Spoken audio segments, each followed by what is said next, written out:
So we all want to boost our productivity and we all want to be able to output more in our days.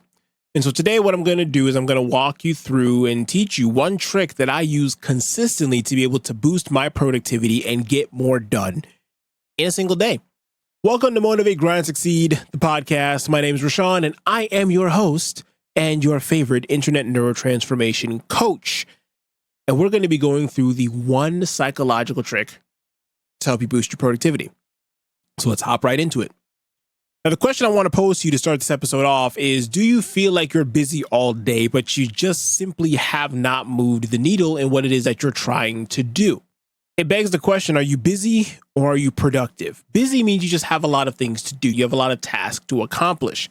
But productive means, are you actually getting the tasks done that are actually moving that figurative needle forward? This is why sometimes at the end of a long day of doing work, you still don't feel like it was a good day sometimes. Because you know there was tasks that needed to get completed that did not get completed that are actually moving the needle forward towards the eventual goal of what you want. Now hold on to that point because we're actually going to come back to that. The stress from the unfinished tasks can actually hinder our productivity. And understanding why this happens can actually be beneficial because we can use this to our advantage. So let's talk about this a little bit.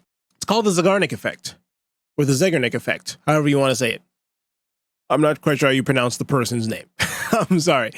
But it was discovered by the psychologist Bluma Zeigarnik. And what it states essentially is that people remember unfinished or interrupted tasks better than completed ones. Unfinished tasks create a mental tension and they use up a lot of mental energy. How do we know this?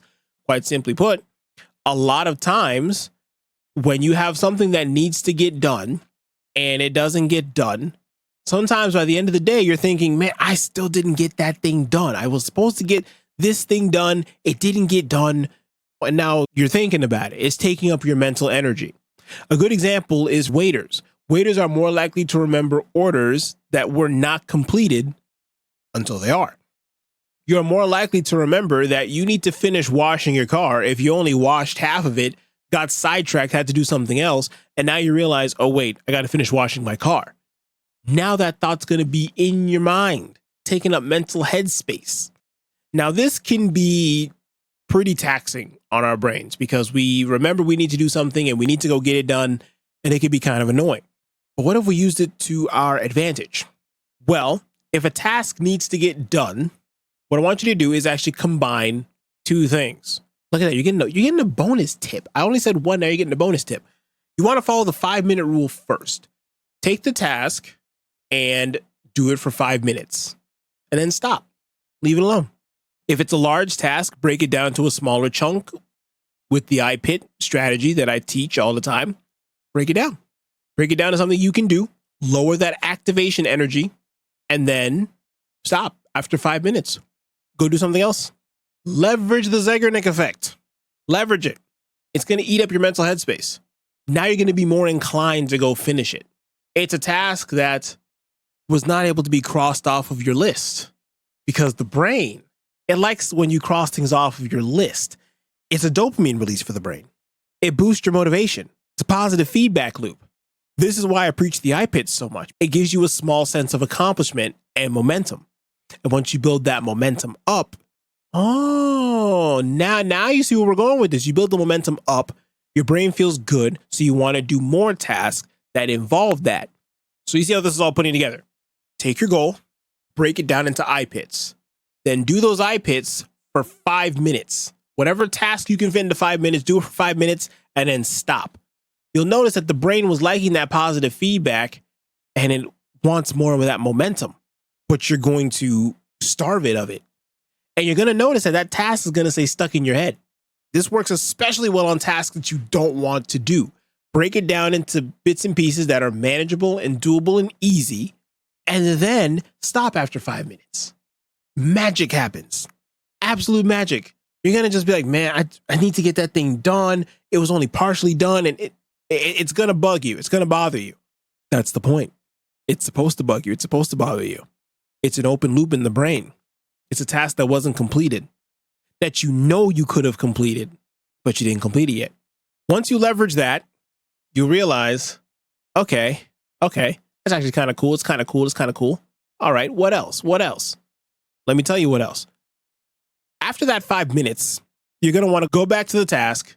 And then what you don't want to do now is overwork yourself with that task, because chances are you have other tasks to do. If you do, this is where I want you to kick in the Pomodoro technique now. Kick that into gear. So now as you're working on the task, you're not going to go switch tasks or anything. You're going to work on it for a specified period of time and then take a break until the task gets completed. That way, even though you're super excited and you're getting the task done and everything, you're not killing yourself in terms of tiring your brain out. You're putting all this mental energy into this one task, and then you get to something else and your mental energy is too low for you to want to complete it. So we're trying to help nip that in the bud and help you to accomplish your tasks. So again, Pomodoro technique should come after you get the task momentum rolling. So again, to recap, break the task that you want to do into small chunks, iPit style. Do it for 5 minutes. So if you finish one task, go to the next task. If you finish that task, go to the next one for 5 minutes. Set a timer, do it for 5 minutes. Stop doing the task after the 5 minutes is done. Then wait for the Zeigarnik effect to take place. And then when that starts kicking in, then you go back to the task so you can give your brain that release that it so desires. But in doing so, make sure you pace yourself and do it in conjunction with the Pomodoro technique. And then, of course, at the end of the day, reflect and adjust on what you've been doing. Reflect. See how it was working out for you. See if the goal got accomplished. If it didn't get accomplished, see what you can do the next day or the next time that you need to hit that task, so that way you can be able to hit it better, hit it harder, hit it stronger, and hit it at a different angle. Whatever you got to do to be able to accomplish the goal that you set up for yourself. So that's the trick that I have for you.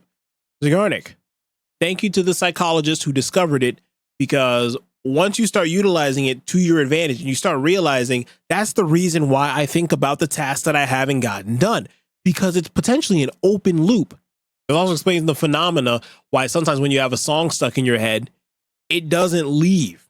Try listening to the song or singing the entire song to yourself. Chances are it's a much higher probability that the song will be unstuck in your head after you do that. Because again, it's an open loop and the brain doesn't like those. That's what I have for you for this episode, the Zeigarnik effect. If you got something from this, I'm glad you did.